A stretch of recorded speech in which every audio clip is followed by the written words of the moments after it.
Okay, I will call the meeting to order, and we'll have the Pledge of Allegiance, please. I pledge allegiance to the flag of the United States of America and to the republic for which it stands, one nation, under God, indivisible, with liberty and justice for all.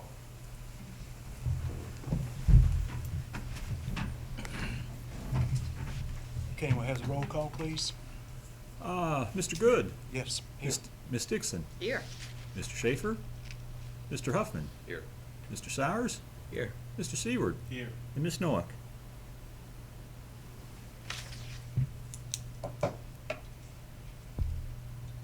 Okay, is there anything we need to add to our agenda, or any item that we need to delete?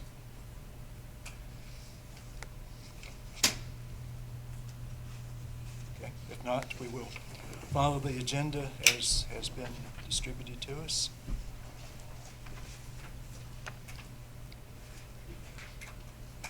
Okay, we have the minutes of our January 12th meeting.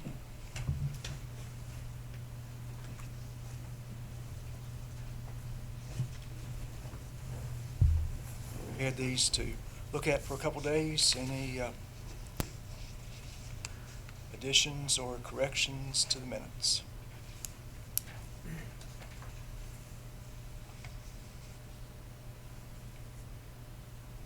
Okay, motion to approve. I make a motion to approve the minutes from, as presented for January 12th, 2022. Second. All those in favor? Aye. Aye. Okay, under our citizen comments, we don't have anybody signed up. We do have some items to discuss, and we welcome if you have comments at that time. We don't have any public hearings that have been advertised for this meeting, but I expect we'll have a couple for next month, for March. We do have 2 special use permit applications to discuss this time. One is, again, a special use permit application for 622 West Main. And this would be to operate a distillery at that location. The property is zoned business B1. Our town code, section 406.2, requires a special use permit for artisan manufacturing, and that's the category for distilleries. The production site is limited to 4,000 square feet, and the building that is proposed has 3,600 square feet. The application would also propose exterior seating behind the building. Any additional information that we have? No, sir. We did receive 4 emails from residents opposed to the distillery, and we informed them that the public hearing would be held in March.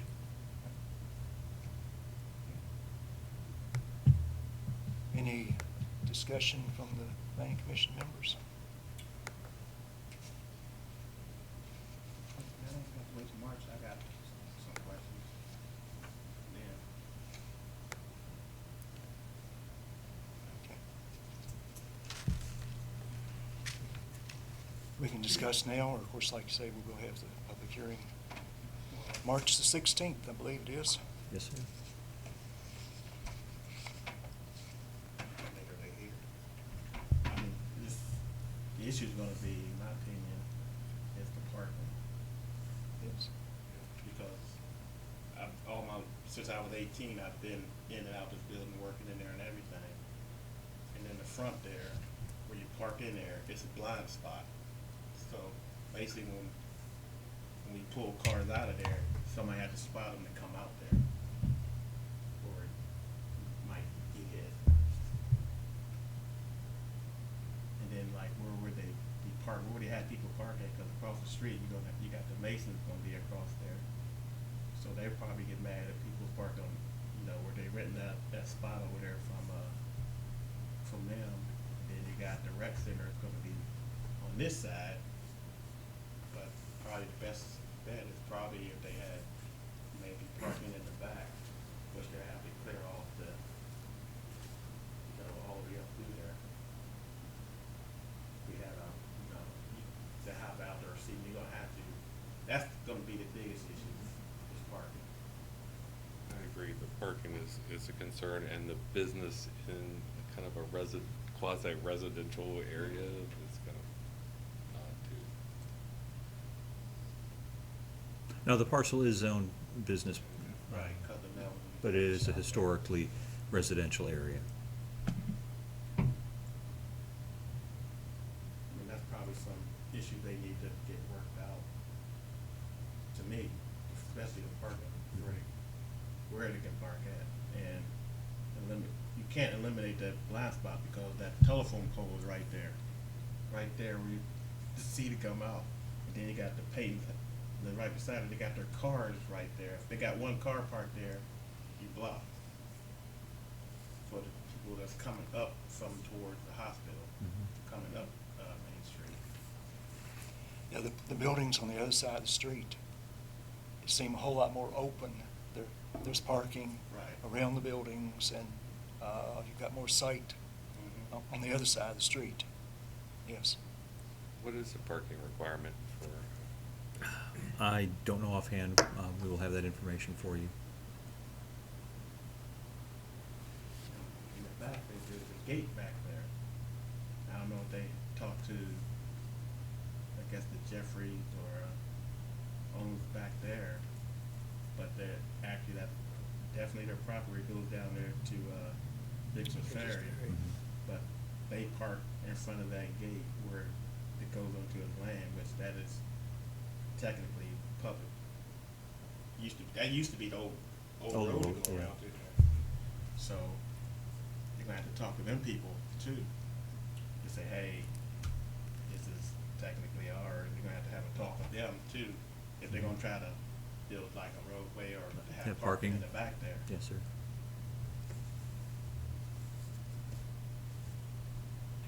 But maybe, I don't know, maybe they just, hey, come to our place and talk. Something. Well, we will be, for the public hearing, sending out notification to all the adjacent property owners so that they can provide comment. Is this the applicant that's here? Next SUP. Oh, okay. Okay. It's a little odd beside the rec center. I mean, it kind of, that's the only concern I have. And the church is right there. There's no rule like certain things being within 500 feet of a school. I know that's not a school, so I guess there is no regulation. None that I'm aware of, no. Not a school, but they have after school. Yeah, they do. They have after-school tutors.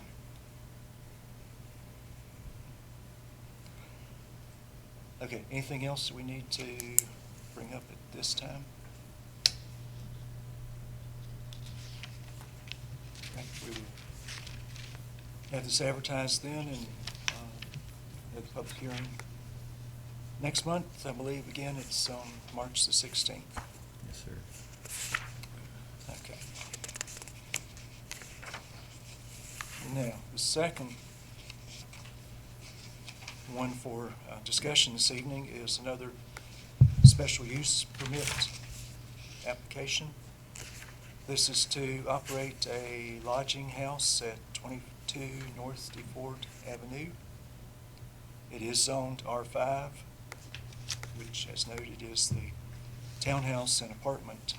That's part of the residential R5 district. We have the definition here for a lodging house. We also have the conditions that would be considered, and these are standard for a lodging house. No more than 6 guests, off-street parking, 1 small identification sign, meals only to guests, And of course, the business would need to obtain a business license. Again, the transient occupancy tax and the meals tax, and let's turn that into the town. Any questions or discussion on this special use permit?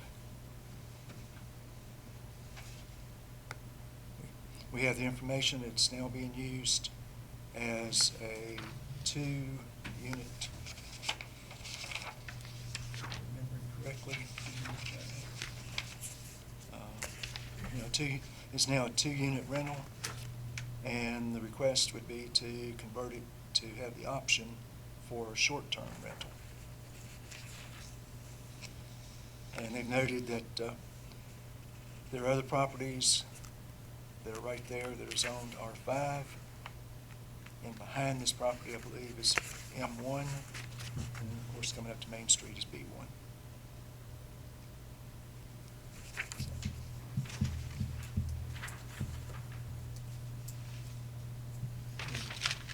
Any questions or discussion on this in advance of the public hearing for next month?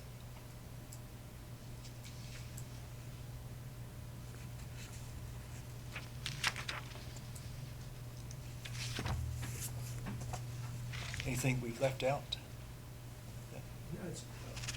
No, my name is Bryce. I'm generally with the property was renovated in the last several years. It consists of a 2-bedroom, 1-bath, next to a 1-bedroom, 1-bath. To the Thomas Street side, there is a gravel parking pad that allows parking. If you wanted additional parking, I could put that somewhere else on the lot also. I did want to note that the R5 properties are on Thomas Street 50 and 51, and then adjacent to my property is R5. The properties across the street are B1. The property 2 doors down from mine is B1, and behind it is MU. Is it MU1, I think? M1. M1, yeah. So I was hoping, and the properties at 50 and 51 are also multi-unit properties. So I was hoping, it wouldn't be too invasive since it is mostly business owned around there. I spoke to the neighbor next door, and he was fine with the proposition.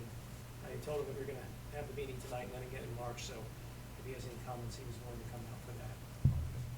I also operate the main 2-bed and breakfast, so I deal with short-term rentals, and, we generate a lot of income for the town, so hopefully something we can continue to do over there.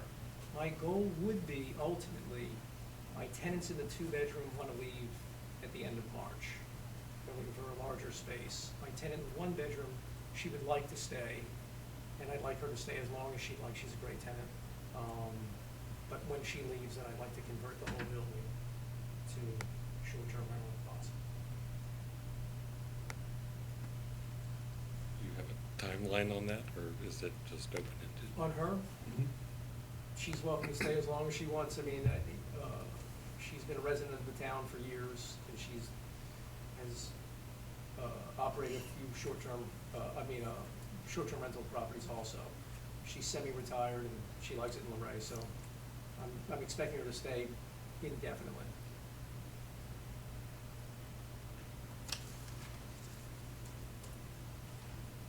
Any other questions or discussion?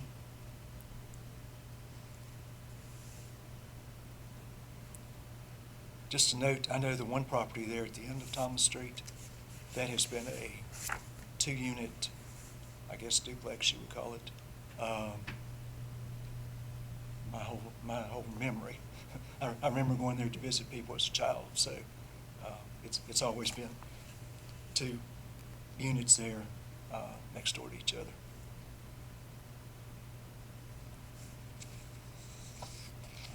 Okay, and this will be, as you know, will be advertised for March the 16th, and we'll have the public hearing and consider our recommendation at that time. Thank you.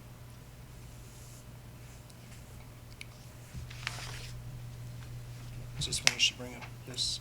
Yes, sir. Just as an item of last minute, Town Council adopted a code amendment to Chapter 71, Article 4, which is 911 addressing. The code has been amended to more closely align with that of Page County.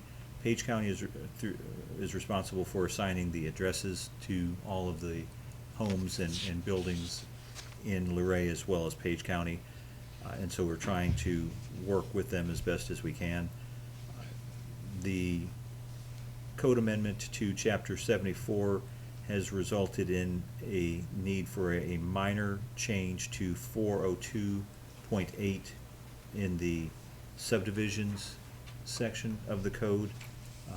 Basically, instead of saying that the town is responsible, it just simply will say, refer to Chapter 74 of the town code with regard to street names. It's a very minor code amendment to 402.8, but since it is part of the subdivision section, it does require a public hearing by both the Planning Commission and Town Council for consideration. And Is the new language in here? it is on that summary page at the very bottom, 402.8. It's basically just all proposed streets shall be named in accordance with Chapter 74, Article 4 of the Town Code as amended.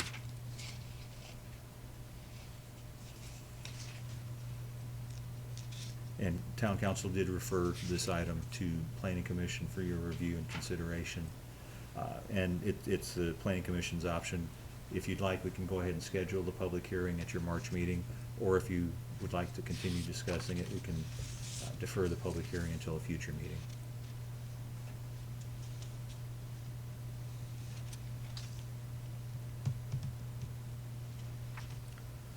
See any reason why we can't have the public hearing in March? Agreed.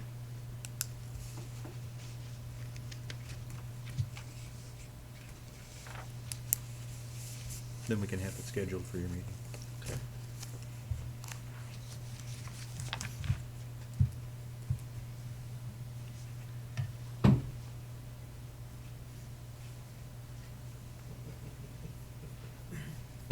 Okay, any other items or updates that we, I don't know if anyone's had a chance to visit Dean Park, but Imagination Station has been basically removed. We're in the process of pulling out 20 years of 5R and mulch from the playground now to get it down to original soil so that our contractor, they are anticipated to begin installation of the new playground in the middle of March. So we are hoping that by the end of April, we will have a grand opening for Imagination Station. Brian can update you on the roundabout and any progress that we've made as far as, no, okay. No word yet. No word yet, okay.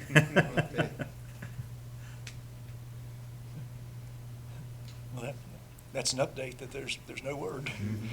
We do know the bid's closed. We do know they had one bidder. I know who that bidder is. Their bid was less than the engineer's estimate.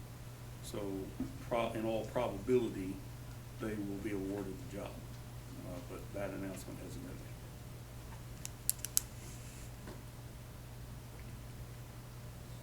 All right, anything else that we need to be brought up to date on, or any questions?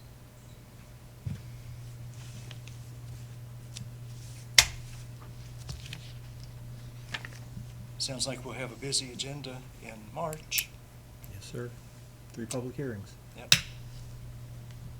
I think the record since I've been here was 5, so we can handle 3. Still on my way. No. Just kidding. All right, if there's nothing else, then we have completed our agenda, and we will stand adjourned. Till March 16th.